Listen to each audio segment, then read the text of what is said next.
Welcome back. It's an absolute pleasure to know that you're still watching Morning at NTV from 6:30 a.m. up to now. My name is Romy Busik. Of course, I'm not doing this alone. I do have Sandra Tinoburio also right here in studio. We are going to be talking about the safety and well-being of women, creating new realities for our women during this COVID-19 pandemic. We are getting information that even before the pandemic, women's safety and well-being was always in jeopardy or at risk. Now, all this was exacerbated during the COVID-19 pandemic. Now, we would like to get to know the magnitude of the suffering or the plight of the women during, before, during, and what will happen after the COVID-19 pandemic. And to speak to us about this and more, I do have Tina Musuya. She's the Executive Director of the Center for Domestic Violence Prevention, Uganda.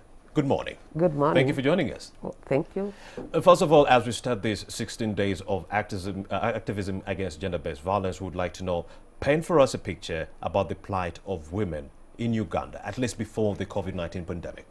So the plight of women here in Uganda, of course, I would like to let everyone look back and truly reflect about how they've been seeing women's realities and men's realities. So in many communities here in Uganda, women have been accorded a lesser value, women and girls, than men. So because of that, the way they are treated is quite different. It limits their opportunities, it limits their, also oppresses their rights, and silences their voices. In many families, you'll find that the domestic work, which is often unpaid work, is not valued, and it's endless. Women work from maybe 6 a.m. through the night to 12 a.m. or even transnight, and they are taking care of everyone. They are the primary caregivers of the sick ones, the raising children without nannies, cooking endlessly, and that work is not valued. I'm sure very many people, you've heard them disrespecting women, saying, oh, she sits at home, she doesn't work. She works maybe 18 hours a day. Now, because of this, you'll find that women, again, when they go to the public sphere, they are still accorded those smaller, seemingly smaller jobs that are not valued. They are not considered leaders. They are not considered skilled.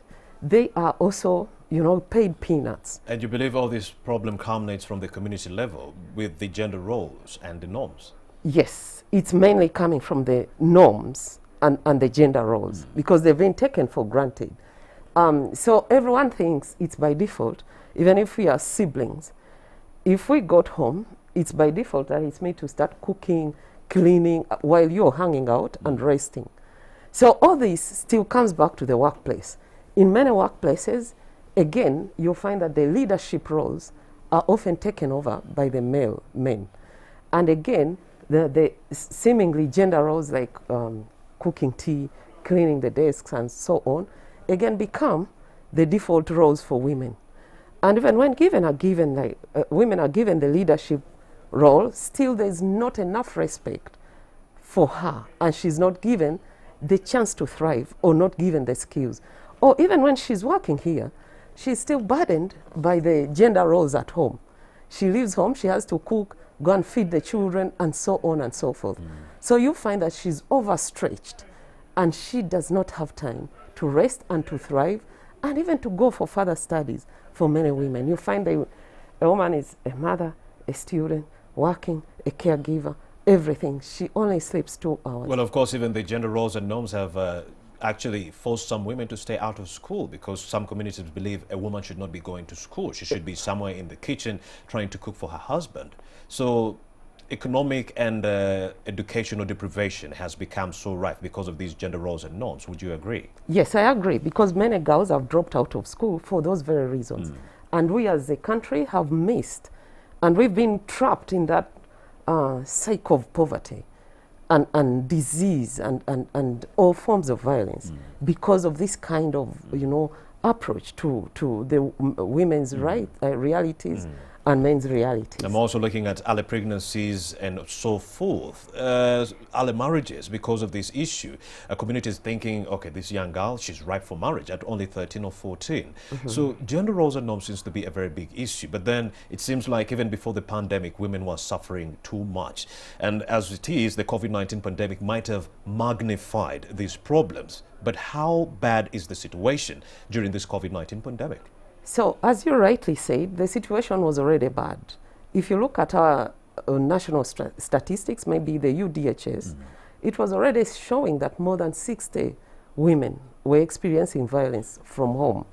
And then also sexual violence is quite common, and even defilement of young girls was quite common, more than 30%. Like 4,442 by July. Yes. So during the COVID time, things got worse because of many reasons. One, many of these women were trapped with their abusive partners who are controlling and abusive, and they always beat them. And they couldn't move. You know, the restrictions to prevent COVID-19 closed down many services and then also restricted movements. You see, before COVID, someone could run to a neighbor or run back home or to police or wherever. But during the COVID lockdown, that was not possible. And many services were also locked down as well, that like shelters, legal aid services, even medical services. So many women found themselves in a very difficult situation with no help. Again, young girls became targets of abuse. Many girls were defiled, and because they were out of school, unfortunately sometimes by even family members, their own fathers and grandfathers. And these children are now pregnant. Many of them have given birth, and they are out of school again.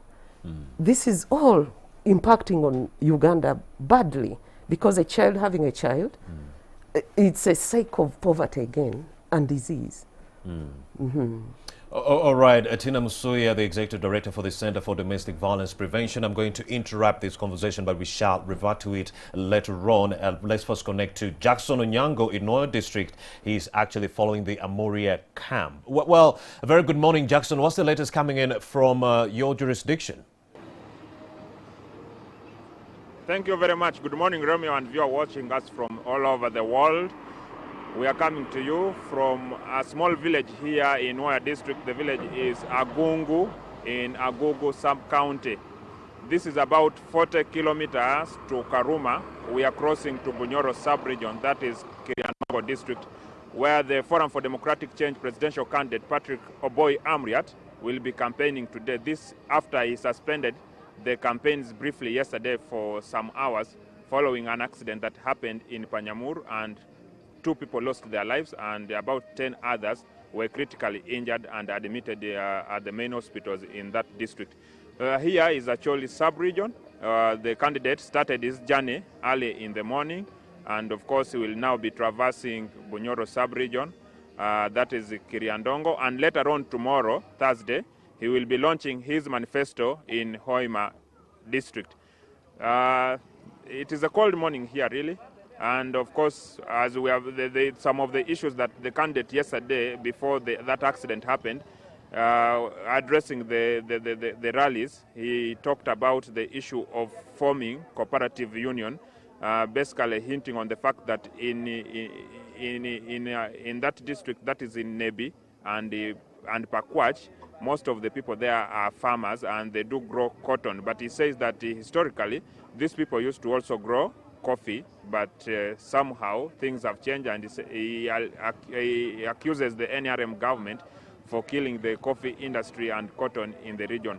So he says that if he's elected into office, these are some of the things that he would be working on. So we are on our way to Bunyoro, and we shall be, of course, telling our viewers what is happening in that part of the world. Back to you in studios, Romeo.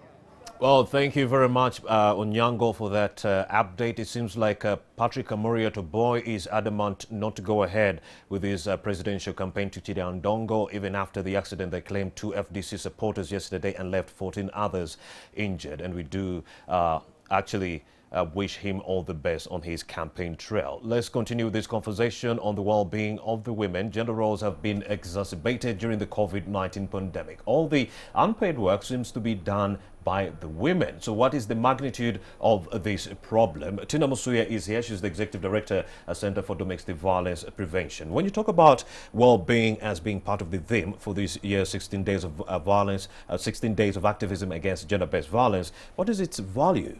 Yes. And what does it mean?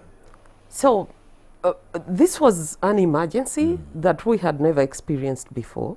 And of course, emergencies come with a lot of challenges and difficulties. As you can see, we were locked down, children stuck at home, no income, fear of the COVID-19, and also taking care of all the sick people, and even homeschooling children. So that kind of, and many women were also experiencing violence. And maybe also their children were defiled. And I'm sure if we get the aggregations from the Ministry of Health, we would find out that more women actually succumbed to COVID-19 or even got infected because they were doing all the unpaid work.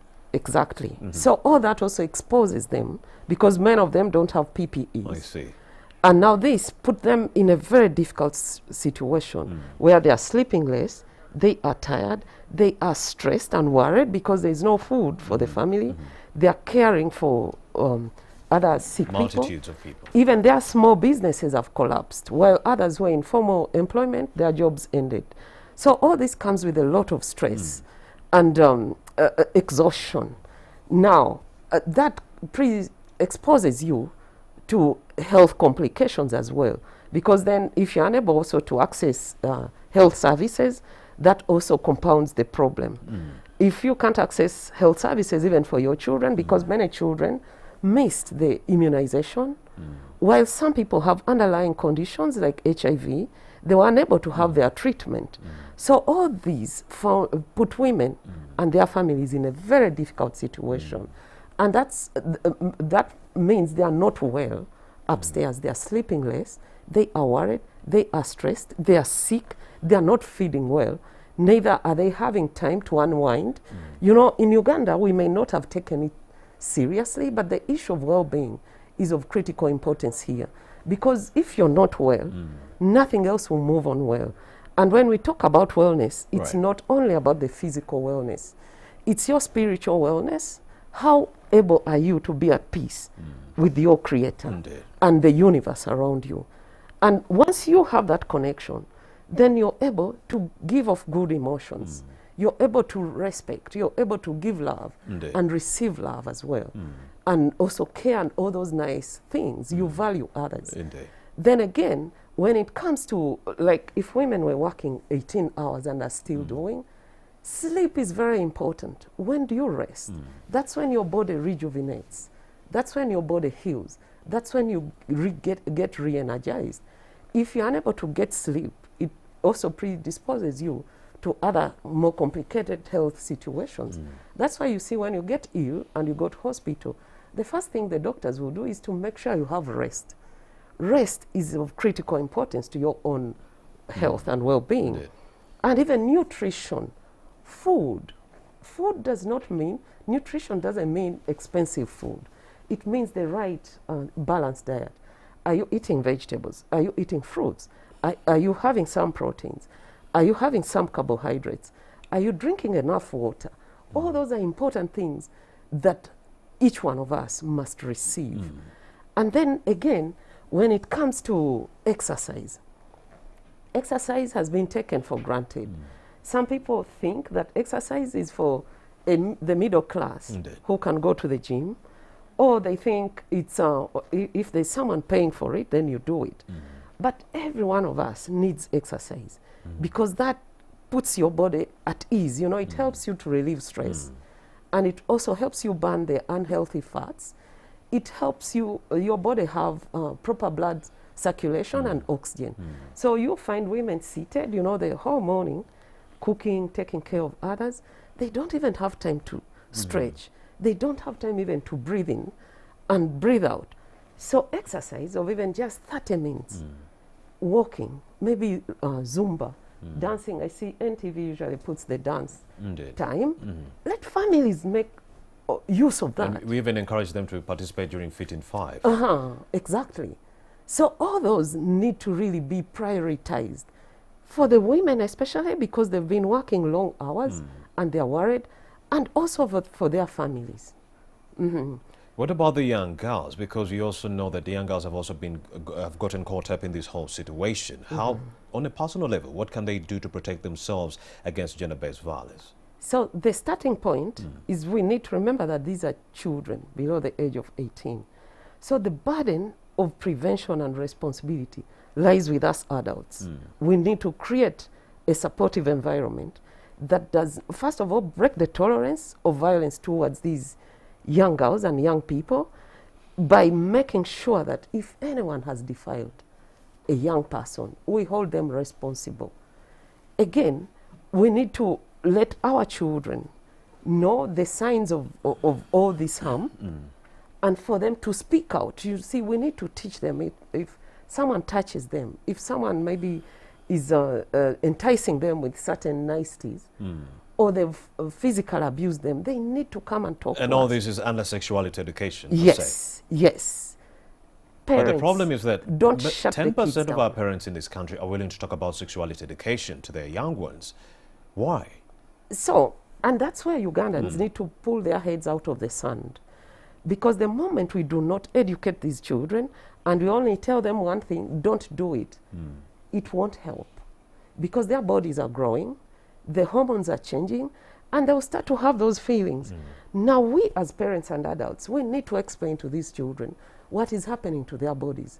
Let them understand each part of the body, both boys and girls, and what happens to each part of the body, and what this transition point means to them, so they can understand what sex is and the dangers that comes with it.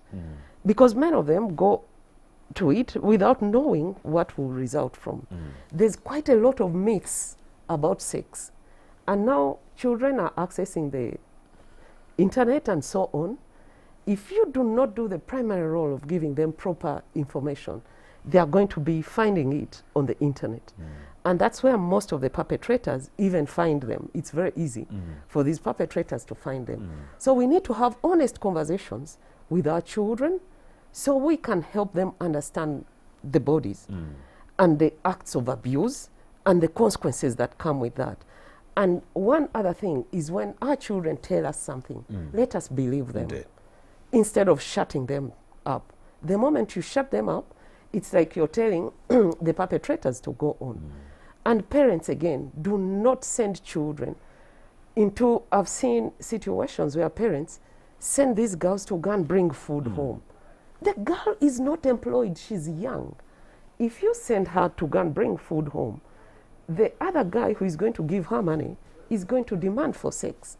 So that sex exploitation has been ongoing. So every solution for your child should come from you, not the neighbor or the stranger. Yes. But you as a bystander, you need to also have a watchful eye to make sure that we condemn all these acts. But of course, Tina, we can blame the community, the government, and so forth. But then the policy makers, we have the National Sexuality Education Framework, which was approved in 2018. Religious leaders are still contesting it. The adolescent health policy is also being contested for its lack of clarity on key issues to do with sexually active minors. You have a school health policy that has been in draft form for 17 years, Tina. And don't you think it's the policymakers who dropped the ball? If we have all these very, very enticing and good laws which are not implemented, don't you think it's the policymakers who dropped the ball? Yes, in many ways, the policymakers have let us down because they need to put their foot on the ground. If children are getting defiled repeatedly, we need to take action and pass these laws and implement them because the safety of the children is safety for us as well. Yes. Because the moment we keep pretending and fearing about passing these policies, it doesn't mean that when those policies are passed, the religious leaders won't be doing their thing. Everyone has a stake in this. Let the laws be there to protect the ones who may have been abused and to hold perpetrators accountable. It seems like the religious leaders are still, you know, banking on one thing, which is abstinence. But then we are looking at situations whereby a young girl has been raped, or a young woman has been raped, and then a young girl has been defiled, and they may need contraception. So the issue is they feel like what is inculcated in the National Sexuality Education are excerpts from foreign materials that are being brought into our own Ugandan coffers. Would you agree that abstinence is the only way to go and we don't need contraception? So very many children choose to abstain, but they are raped by adults. That's the So argument. that is the situation at hand. And now we need to take urgent action to protect the ones who have been raped. Because if we don't, the consequences of rape are stuck with us. All right, let's wrap up this conversation with Tina Musuya, but then we'd like to know how is your organization facilitating self and collective care? We'd like to know that. So I think this shouldn't be only my organization, but all organizations. First of all, we need to support our staff to be able to balance the work, because remember, some may be working from home and while also at work. So their hours of work could have gone much longer. Indeed. So let us set new goals for them to work in a way that is supportive to them. And the role of government in this case? Also, government needs to really refurbish workplaces to make sure that organizations and institutions of work where income is generated are still functional. Tina Musuya, the Executive Director for the Center of Domestic Violence Prevention. I do hope you get on board the People's Parliament so that we can give you more time to actually elaborate more on these issues. You think about it? Thank you. Ladies and gentlemen, Tina Musuya. Well, at this opportune moment, we'd like to connect to Herbert Ziwa, who is following the campaign trail of the incumbent Yoweri Kaguta Museveni Twibu Habura. A very good morning, my brother. What's the latest from Mbale? Thank you very much, Romeo, and the viewers. Good morning, Kampala. Good morning, Uganda. We are here in Mbale City for the second day of the NRM candidate Yoweri Museveni's trail in Bugisu sub-region, and today he is expected to still be here in Mbale City. He is expected to open an industrial park at 9 a.m. and thereafter he will meet the youth leaders from Bugisu sub-region. In the several places the president and the NRM candidate he has been meeting these youth leaders, and today it will be the first time to be allowed as media to cover such meetings. And we understand this election, if you look at the number of voters, most of them are young people. If you look at the register, you have over 2.5 million voters who are going to vote for the first time. So this means that the youth vote is a very interesting segment in the 2021 general election. So that's why you see the NRM candidate and the NRM strategists are making sure that wherever they go, they meet the youth leaders.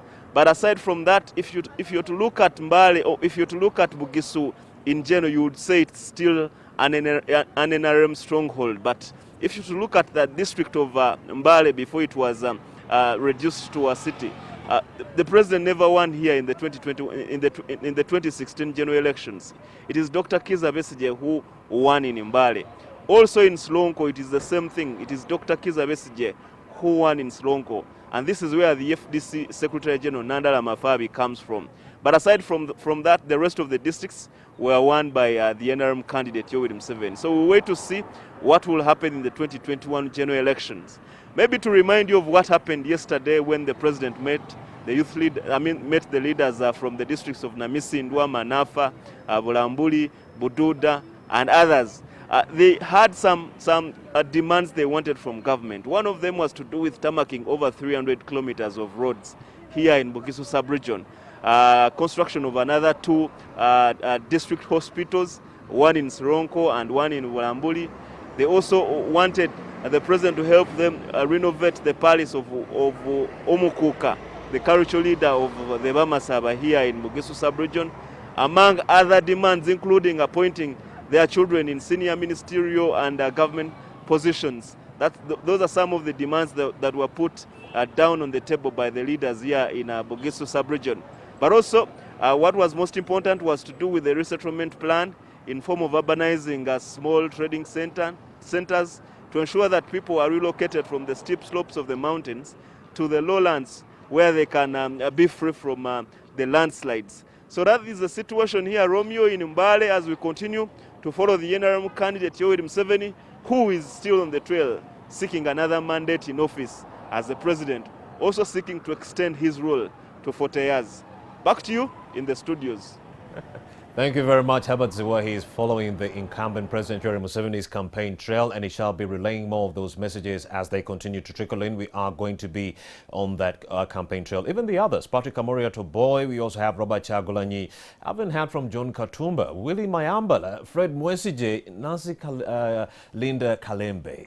what is happening on their campaign trail? It seems like they stagnated a bit, but then Robert Chagulanyi is hot on this campaign trail, Patrick Amuriato Boy, and the rest, Mukunde and Major General Mugisha Muntu. Well, we are going to take a very short break and return with more information right here on Morning at NTV. Dom Ovumasa.